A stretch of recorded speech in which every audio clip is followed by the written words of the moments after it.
Eh, kita akan belajar untuk jurnal penyesuaian bagi perusahaan dagang yang dicatat secara periodik dengan metode yang kedua, yaitu metode HPP, harga pokok penjualan. Jadi, ada data penyesuaian yang menunjukkan bahwa persediaan barang dagang 31 Desember 2019 adalah 45 juta. Nah, kalau kita lihat di sini di catatan, persediaan barang dagang itu 75 juta. Nah, sedangkan data penyesuaian menyebutkan ini. Kalau dia menggunakan metode harga pokok penjualan, maka jurnal penyesuaiannya adalah seperti ini.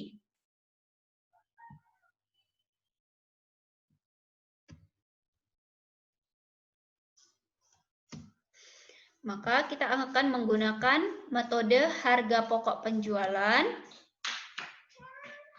Jurnal penyesuaiannya ada beberapa yang harus diperhatikan. Yang pertama,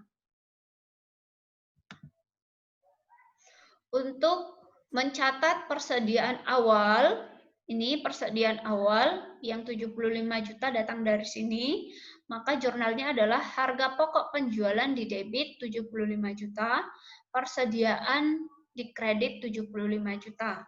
Itu yang pertama. Lalu yang kedua adalah kita akan mencatatkan untuk pembelian. Yang ini pembelian tapi adalah ongkos kirim pembelian, beban angkut pembelian. Bahkan di sini beban angkut pembelian 9 juta. Jadi totalnya adalah 75 juta. Oke. Nah, jadi di sini nanti harga pokok penjualannya yang di sini 75 juta ini nanti diperbaiki. Lalu berarti pembelian di debit 66 juta. Di kredit 66 juta, beban angkut pembelian di kredit 9 juta, maka harga pokok penjualannya adalah 75 juta. Ini tadi lupa memperbaiki. Lalu yang berikutnya adalah terkait dengan diskon pembelian. Kita lihat ini, diskon pembelian di debit 2.700.000, retur pembelian di debit 1.500.000. Angkanya datang dari sini. Oke, lalu yang di kreditnya adalah harga pokok penjualan total dari kedua ini, yaitu 4.200.000.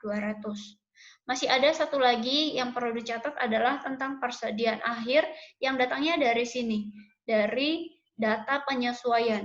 Di kredit itu persediaan akhir di debit 45 juta sebesar ini, lalu harga pokok penjualan di kredit 45 juta.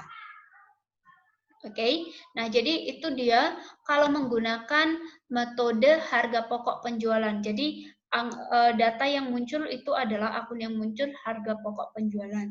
Lalu semua data yang dari sini ini akan kita pindahkan ke dalam kolom jurnal penyesuaian pada worksheet.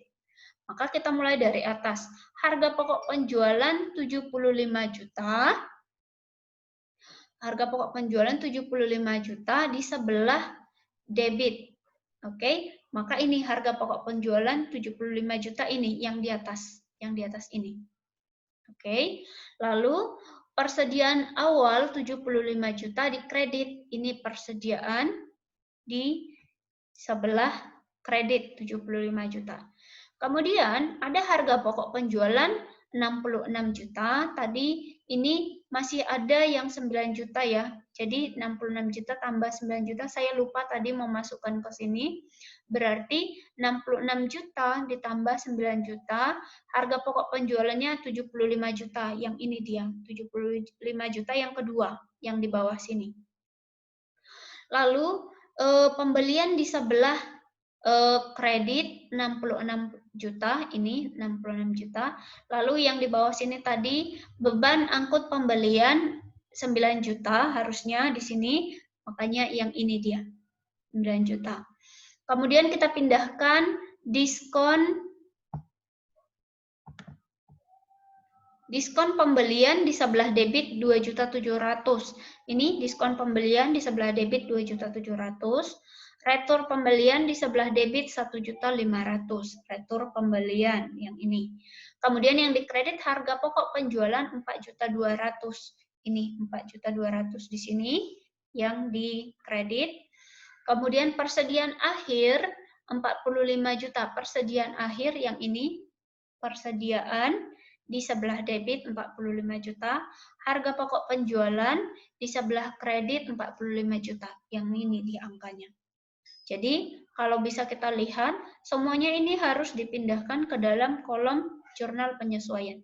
Setelah dipindahkan, persediaan barang dagangan itu berubah yang tadinya 75 juta menjadi ada di kredit juga 75 juta, yang di debit 45 juta, maka setelah penyesuaian nanti sisa tinggal 45 juta. Kemudian pembelian tadinya ada 66 juta, ada penyesuaian di kredit 66 juta jadi kosong. Sama, beban angkut pembelian juga tadinya di debit 9 juta, karena ada penyesuaian di kredit 9 juta jadi 0.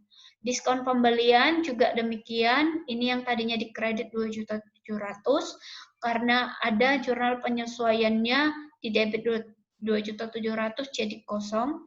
Retur pembelian yang tadinya di kredit 1.500.000, ada jurnal penyesuaian di debit 1.500.000 jadi kosong. Nah, jadi yang perlu kita lihat juga ini adalah harga pokok penjualan. Tadi ada beberapa kali kejadian. Ada ini 1, 2, harusnya 75 karena ada beban angkut di sini ya. 2, ini yang ketiga, dan ini yang keempat. Jadi kalau kita cek, di sini ada 4 kali dicatatkan harga pokok penjualan. Ada 2 kali di sebelah debit, ini 75 dan 75 karena tambah 9 juta ini. Kemudian 4.200.000 dan 45 itu yang dikredit. Jadi caranya untuk menghitungnya ini adalah kita totalkan yang di debit totalnya berapa, kita totalkan yang dikredit totalnya berapa, lalu kita kurangkan. Itulah maka ketemu 100.800.000. Ini datangnya dari mana?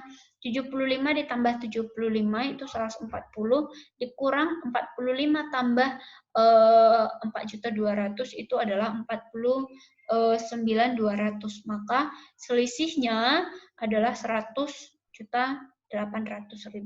Kalau yang lain caranya sama, yang ini adalah kolom-kolom penyesuaian ini untuk yang lain, yang ini. Yang ini di bawah seharusnya masih ada lagi. Oke. Itu yang membedakan kalau menggunakan metode harga pokok pada pencatatan secara periodik. Kalau yang lain caranya sama. Kalau di bagian laba rugi nanti yang terisi ini. Kemudian yang tidak masuk ke dalam kolom laba rugi, sisanya semua pindahkan ke bagian posisi keuangan. Seperti cara pada perusahaan jasa pada umumnya.